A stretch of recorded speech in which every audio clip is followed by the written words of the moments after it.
Broadcasting from the business capital of the world, this is the Podcast Business News Network.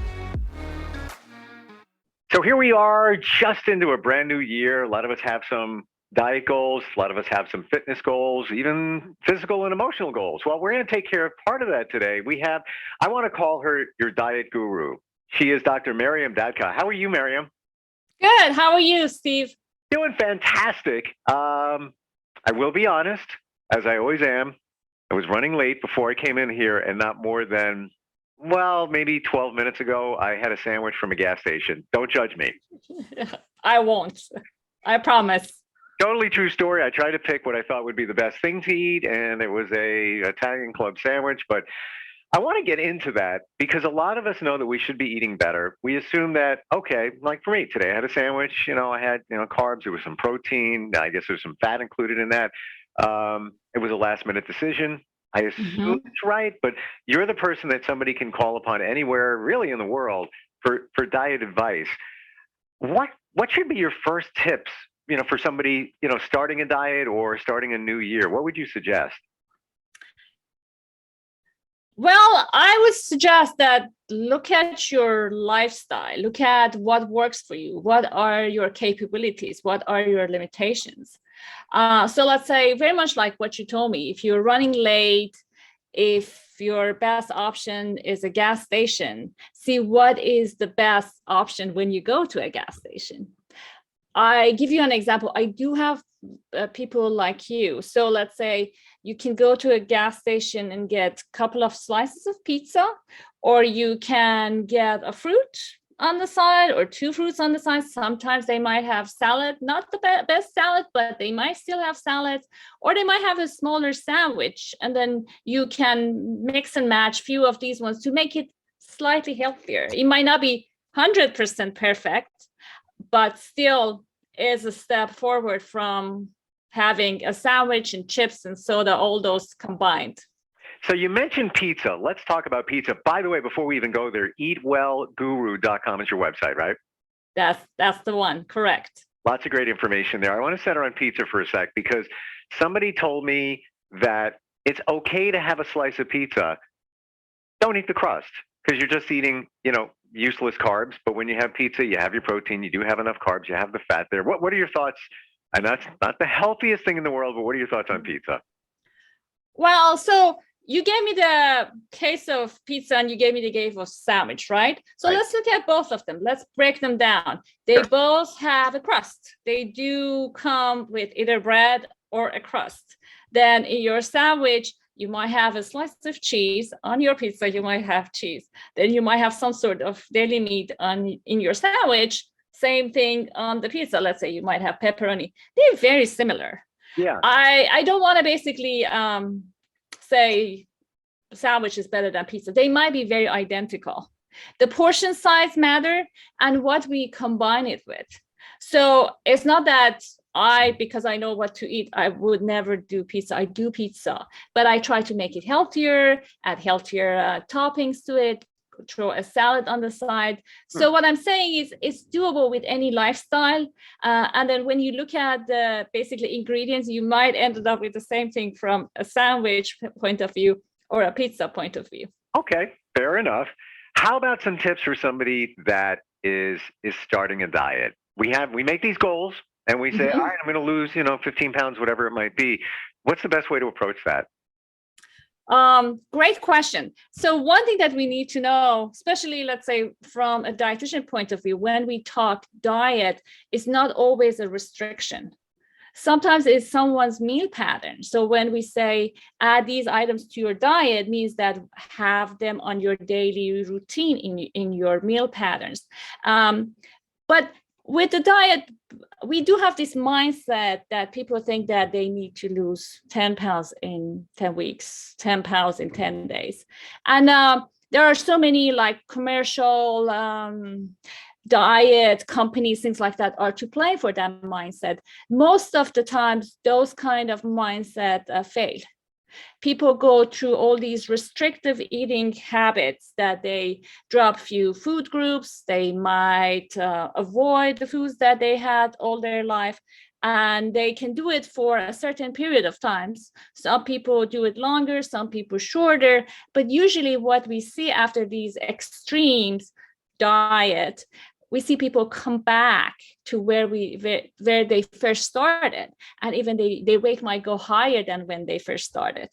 So what I would suggest, or what is something that we always suggest people to do, is see what works for you.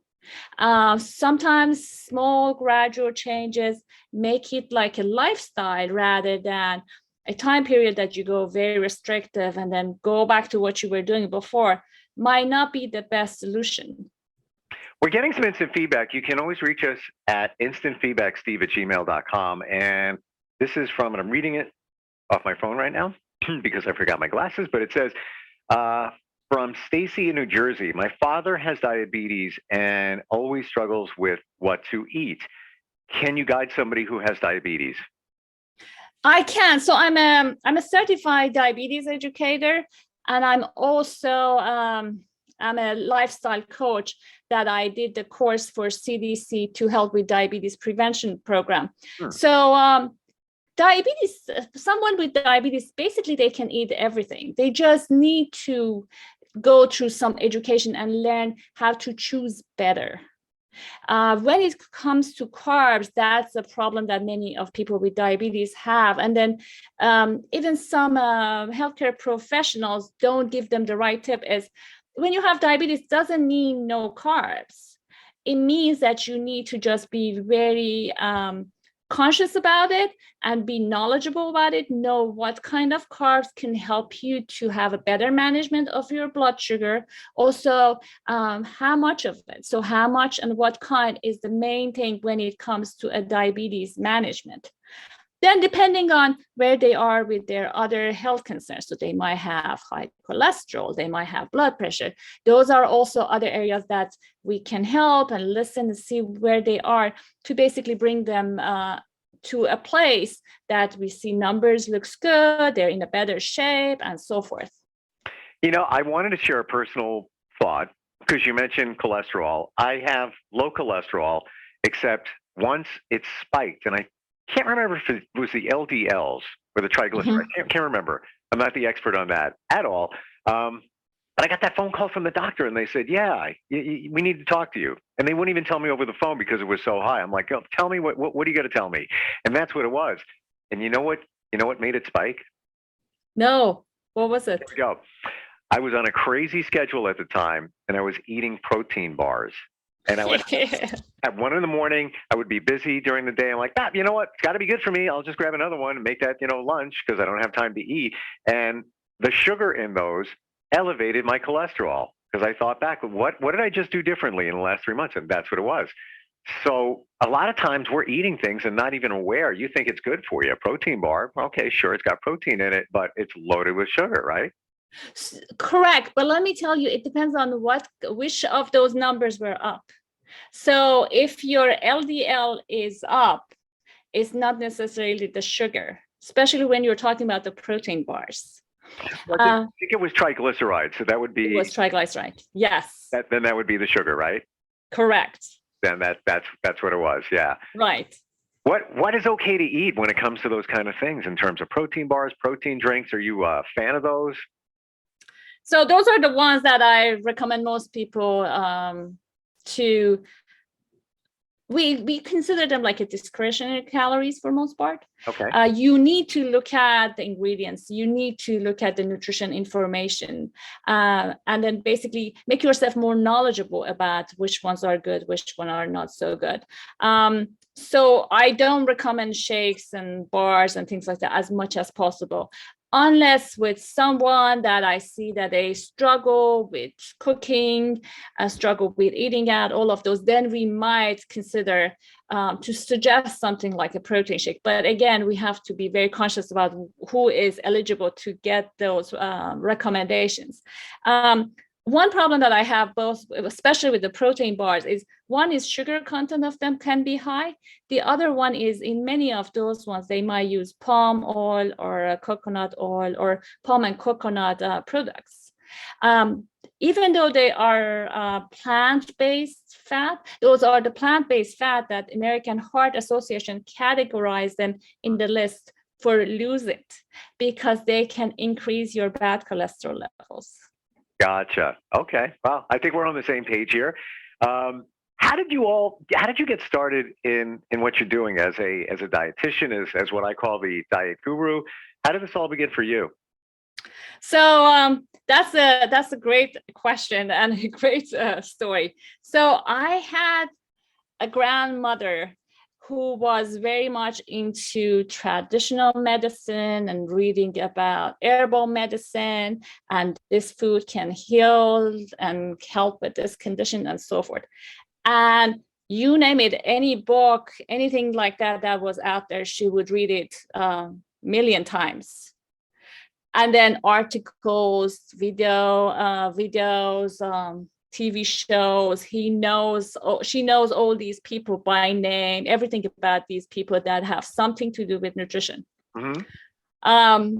So she was my first inspiration as far as the nutrition goes.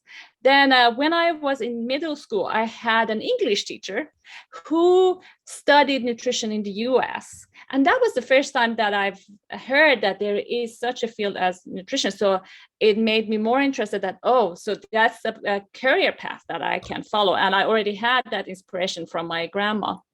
So that's how I started and get into nutrition, because of all those interests that was basically instilled in me since I was a child and then later in middle school. So that's how I got into the field. And then I started with bachelor. Then I said, no, I need more. Went to master and then PhD.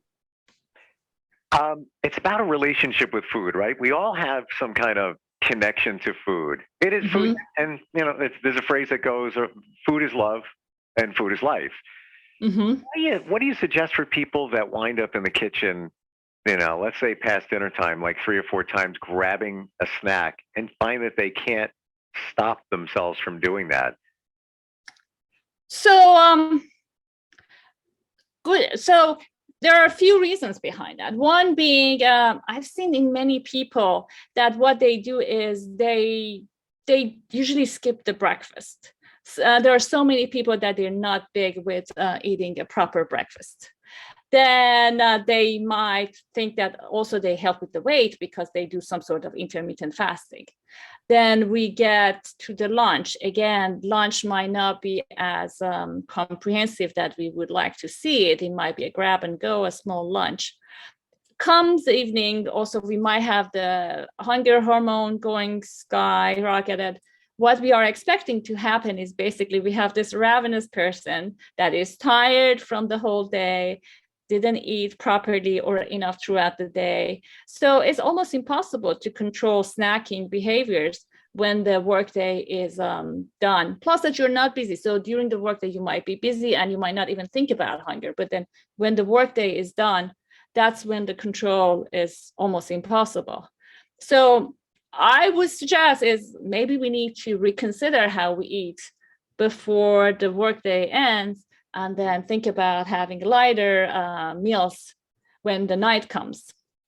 Maybe it's also thinking about why you're eating. So you may be full. You may be, dinner was fine. I'm good. Now an hour and a half later, now I'm back in the kitchen. Then I'm back again another hour after that. And I'm sure a lot of people just grab a little bit and think, just a little bit. I'm just going to grab. But maybe there's a reason behind it. Maybe they're dealing with stress, emotional issues, that kind of thing. Is that what you do when you work with somebody to identify what their relationship is with food? I do. And great point that you made. Here's what's happening. So before, I remember when I was going through earlier stages of my education in the 90s, there was a common sense to tell everyone, hey, have smaller, more frequent meals. And everyone would take, it's good to have smaller meals, but then eat frequently. Well, what we were talking about back then is like 3 main meals, maybe 2 snacks. Then they've done studies and they look at the pattern of eating, let's say in American population. Steve, do you want to give me a guess how frequently people would eat in the US? When you say frequently, how many times they're eating, and it could be anything, a snack, or it could be a full meal. Is that what you mean? Correct. All right, let me think here. Let's get the three majors out of the way. 4, 5, 6. I'm gonna go. I'll say 7. Round the clock. Round the clock. So basically, people would eat from the time that they wake up until the time that they go to sleep. And sometimes they won't consider that all these snacks contributes to the weight and eating and all of those things.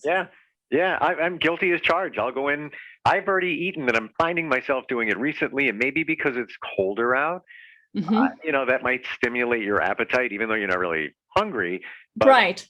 I'll go in, spoon of peanut butter. Not the worst thing, but now keep in mind, I already had dinner like an hour and a half ago. I know, exactly. Right? I don't really need that peanut right. butter. And then another point that you made is about emotions and stress and being tired and things like that. So let's just imagine people's life these days. So we do have COVID. Social relationships has a problem right now with the COVID and being contagious and everything else. And people might not be at the workplace. That's another challenge on its own, with snacks being available in the past. But right now they are at home and they have constant access to snack as much as they want. What they're going to do? So they're going to eat anytime, every time. Sure. It's almost impossible. And then, hey, if they are stressed and if they cannot do anything else, what's going to happen? Eating is the only thing that is left for them to do, right? Yeah, exactly. And when you're tired, you eat. A lot of people don't realize, the chemical imbalance or the chemical situation in your head when you are tired, it stimulates your appetite. Exactly. Yeah.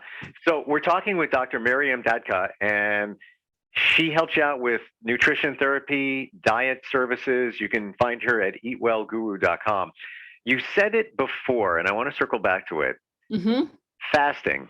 I see a lot of people fasting now. They'll go an entire day without eating, and I don't know, is that good or bad? So let's look at the root start of the fasting. So there are religious fasting that they were doing for ages. Sure. So that's not something new, but they started to look deeply in, okay, so can we use it as a way to weight loss? We can. It's not that different than any other calorie cutting weight loss, to be honest with you, in the human scenarios. There are lots of studies going on still compared to other diets. It's a new area of the studies and research. But we do have solid evidence that it has some health benefits when it comes to animals. Not so much for human beings yet. And there are different ways of doing that. So some people do it like a time during the day. They limit their eating to 6 to 8 hours.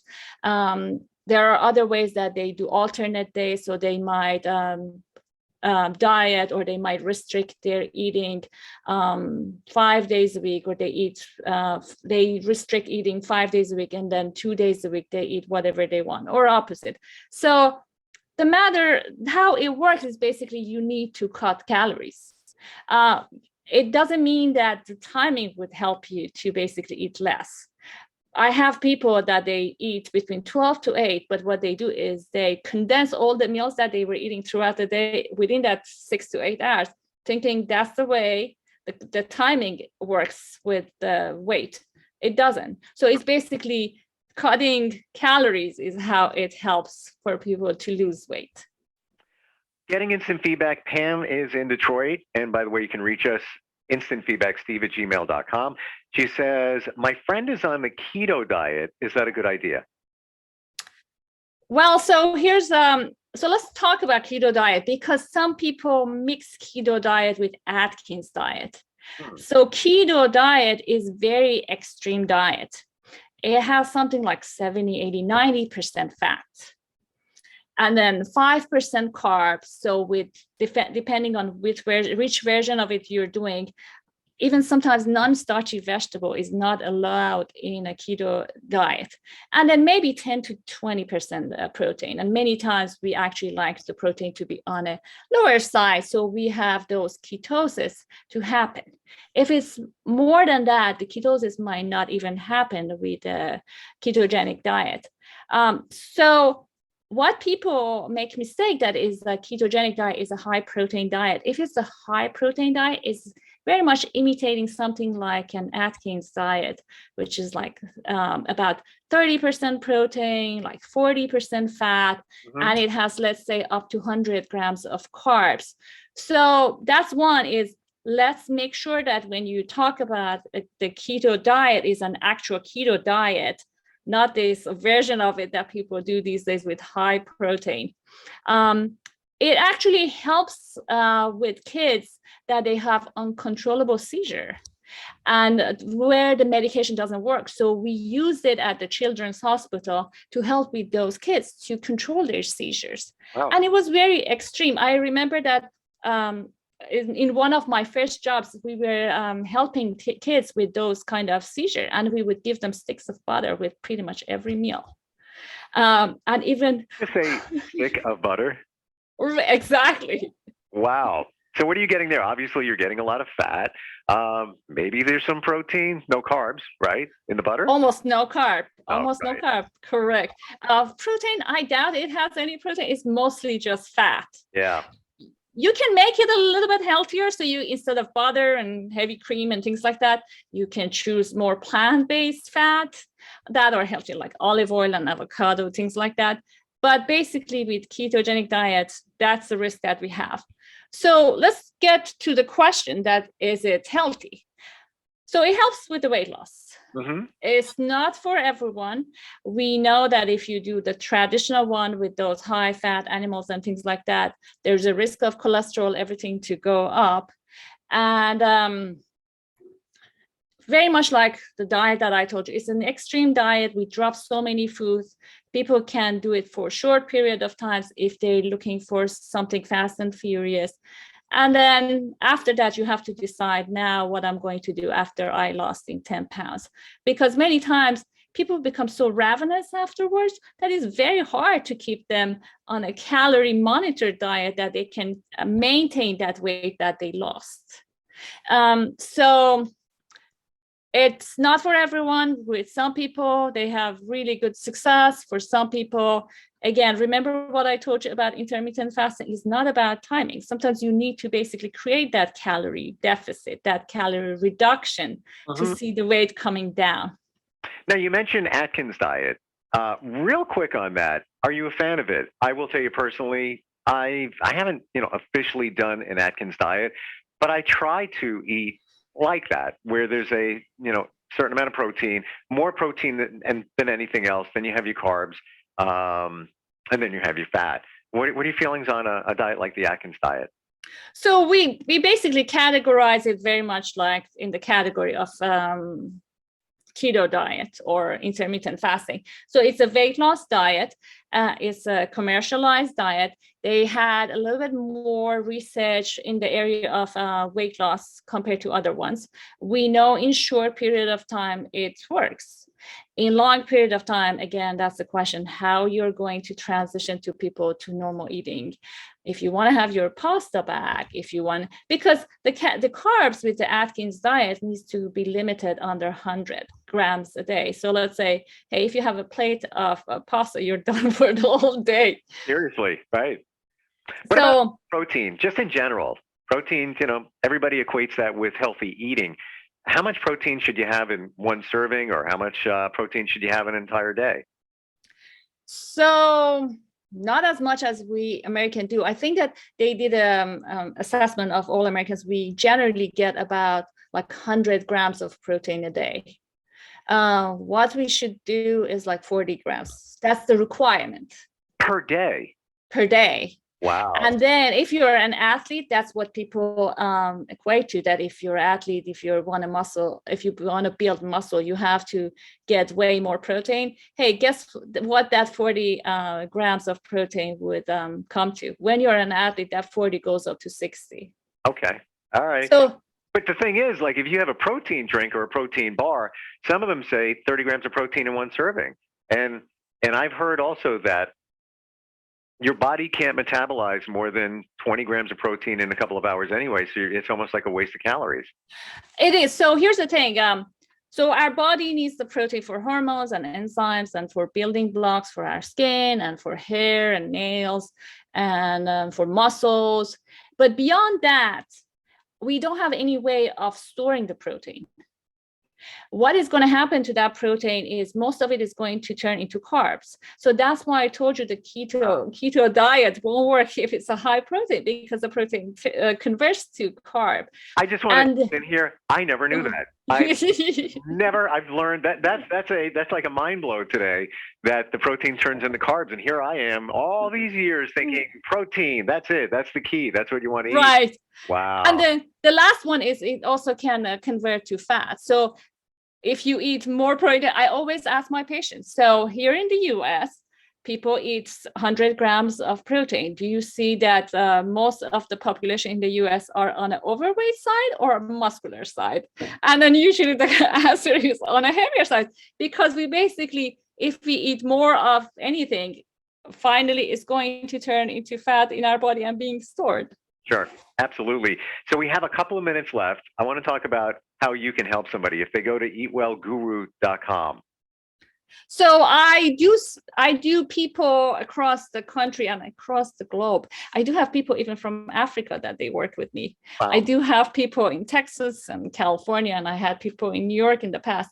So many insurances company, given the COVID, even they do cover the sessions, even if it's telehealth. So that's something that you can call your insurance companies and see if they would cover. You can always call me or get to my website or email me, and then I give you a call back and set up an appointment to talk to you, and then we can go from there. Would you come up with a diet plan for somebody based on what they like? So let's say somebody doesn't like seafood. We did take that out of it, and you would come up with a plan for them? So I do. What I usually like to do, though, instead of giving them, here, this is your meal plan, the day one, go do it, I basically look at what they're doing. I tweak it little by little. So let's say they might not do it the first time. And most of the time I see those things fail. It's very much like going on Dr. Google and find a diet and then print it and start doing that. I basically give them all the tools and I bring them to what they need to do. So many people might not realize after a while, but they're doing really amazing with their diet and their eating. But I basically ease them into better eating. So one final question for you. Sure. What'd you have for lunch?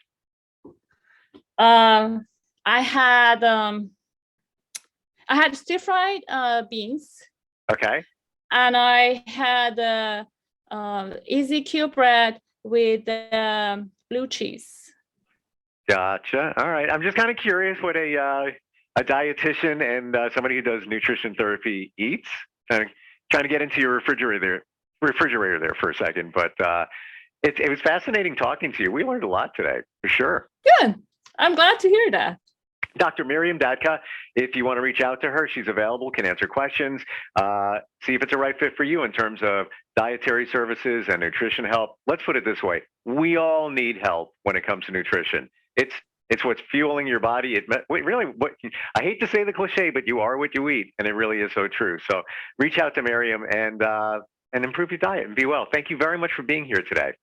Thanks for having me, Steve. And we'll see you next time. See you next time.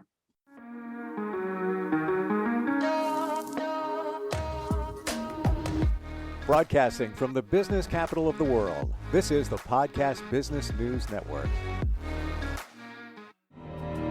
For nearly 2,000 severely injured veterans, everyday life has become filled with barriers. Day-to-day simple tasks can become pretty daunting. I have to carry my chair up 2 flights of steps or have somebody do it for me. What scares me the most is just the falling. When I'm struggling with my house, I think, to have that one great barrier just knocked down, it's crucial. Home for Our Troops is a wonderful nonprofit that builds a mortgage-free, fully adaptive, handicap-accessible house. And there's no catch. It'll be our very first home that we've ever owned. This is a game changer. This is where your life begins again. We need you to join us in completing this important mission. Please visit hfotusa.org and help build homes. and rebuild lives. Because of you, everything's going to be okay.